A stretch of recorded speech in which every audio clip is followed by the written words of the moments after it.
Hello and welcome back to Superstructures. Today we are jumping back into the amazing world of the strangest places where people made their homes.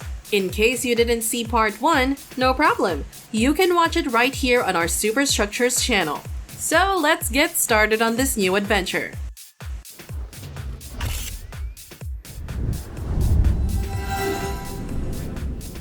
Let's start on our first journey to the Finca Bellavista treehouse community.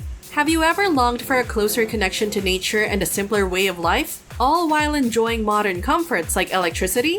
If you believe in the natural bond between humans and the environment, then you're in for a treat. Nestled along the shores of the serene Real Bellavista in Costa Rica, this is one of the most extraordinary and joyful communities worldwide. At Finca Bellavista, you'll discover a treehouse community unlike any other. These treehouses are far from rickety. They come complete with the convenience of electricity. Imagine living among the treetops, with a lush jungle just outside your door. The residents of this idyllic haven glide through the jungle canopy on zip lines, keeping them intimately connected to nature at every moment. Their days are filled with refreshing swims in the Rio Bellavista and relaxing trips to the beach. Here, there's no frantic race or pressure. People are defined not by titles, but by the bonds they form with one another. Inhabitants of Finca Bellavista wear genuine smiles and radiate a unique sense of calmness that's rare to find.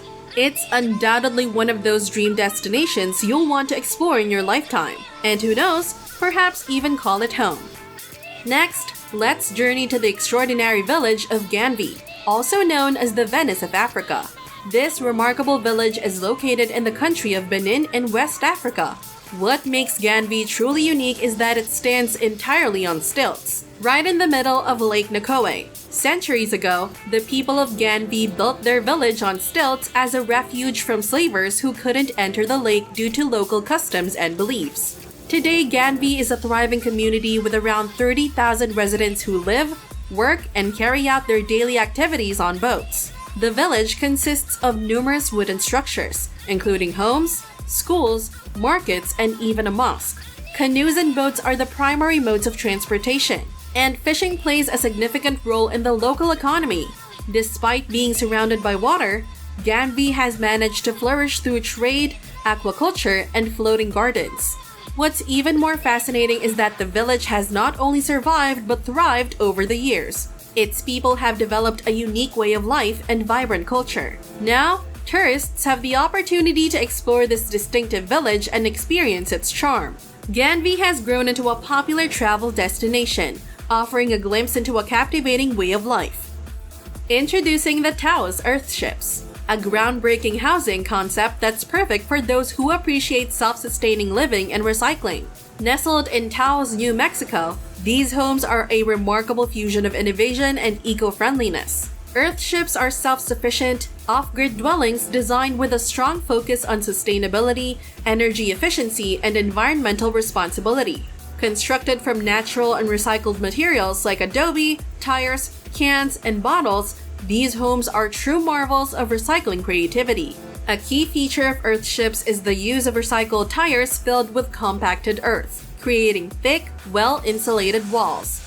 Additional layers of plaster or adobe are added for reinforcement. Notably, Earthships are exceptional in generating their own energy. Through thermal mass, strategically placed south-facing windows, and passive solar design, they capture and store solar heat, reducing the need for artificial heating and cooling. Wind and solar turbines are often employed to generate electricity as well. Water conservation is another vital aspect of Earthships.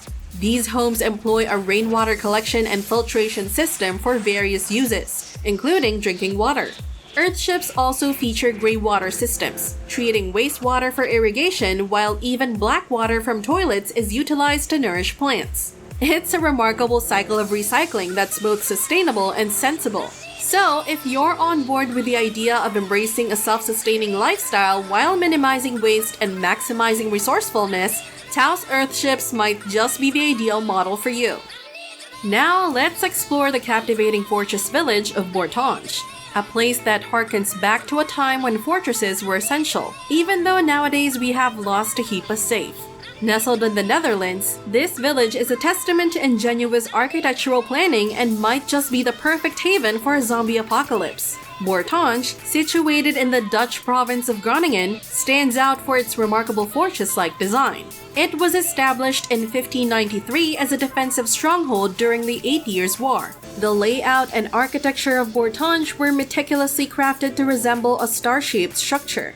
Its fortifications include bastions, moats, and earthen walls, all of which have been painstakingly restored to their original splendor. The credit for these strategic defenses goes to Menno van Coehoorn, a renowned Dutch military engineer of the 16th century. Bourtange's design goes beyond mere aesthetics. Its defenses have real-world functionality. The moats that surround the fortress, often filled with water, are crossed by drawbridges, enhancing the authenticity and security of the village. In the event of a zombie apocalypse, Bourtange could be an ideal sanctuary. Its carefully planned defenses, reminiscent of an era when protection was paramount, would offer a robust shield against any potential threat, even a horde of zombies. Unless they start piling up, of course. Ever heard of the Republic of Molossia? It's kind of a country, though the US doesn't officially acknowledge it. But who really cares? This micronation exists in the imaginative realm of its self-proclaimed leader, the esteemed Kevin Ball. Nestled within just 0.01 square miles in Nevada, Molossia is a pocket-sized wonderland brimming with eccentricities. Here's the twist. They've got their own currency, the Valora. And get this, it's pegged to the value of chocolate chip cookies. President Bao rules over a quirky bunch of around 30 individuals. And yes, that includes his loyal canine companion. His authority? Well, let's just say it's quite the show. Molossia isn't short on uniqueness. They've got their very own national anthem and an official language, English, but with a playful twist of a pretend accent called Melange. The landscape of Molossia is sprinkled with peculiar spots where you can gaze at the stars and ponder your existence, with a general sprinkle of quirkiness, of course. Oh, and let's not forget about their border, fiercely protected by a toy soldier. It's all part of keeping this micronation safe from any invaders, even though they're pretty much open to visitors. So if you're on the lookout for one of the planet's most peculiar and unparalleled places, the Republic of Molossia surely takes the cake. Acrosanti, envisioned by Italian architect Paolo Soleri, is not just a vision.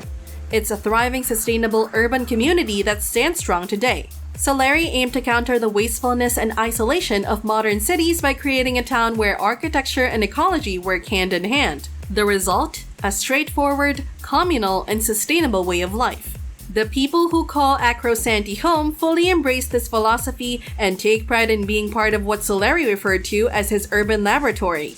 Most of Acrosanti's buildings are crafted using a unique technique called subcasting. Here's how it works. The soil from the site is shaped into forms, then filled with concrete. Once the concrete sets, the forms are removed, revealing the natural soil of the earth once again. What's truly remarkable is the way these buildings are interconnected. Walkways, bridges, and stairs link them all together. Plus, smartly designed cantilevered canopies provide cooling shade during the summer and cozy solar heating in the winter. All the spaces you need for living, working, and having fun coexist within these cutting-edge environments, mere steps away from each other. Since its establishment in 1970, Acrosanti has drawn over 7,000 people from across the globe. It's become a real-world example of how thoughtful design and a shared commitment to sustainability can shape a vibrant and harmonious community. Now, let's head to Sealand.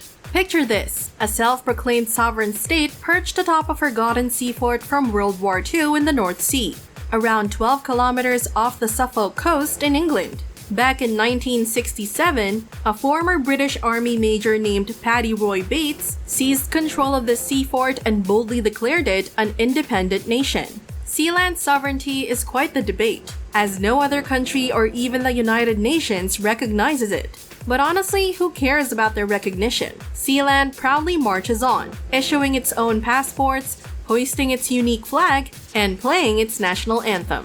Over the years, a handful of folks have actually made Sealand their home, living on this offshore fort and diving into various activities. The thing that truly sets Sealand apart is its status as a micronation, a tiny, self-proclaimed nation that operates outside the usual norms of the international political stage. It's like a rebel with a cause, carving out its own space in the world. Sure, Sealand may not be a global heavyweight, but its audacious claim to a seaport as an independent country is downright awesome. So if the idea of packing your bags and moving to a whole new country strikes your fancy, Sealand might just be the place for you. Just remember, it's got a bit of a military vibe, but hey, that only adds to its mystique. Thanks for tuning in, and be sure to hit that subscribe button to stay updated with all the wonders of superstructures. Until next time, bye for now!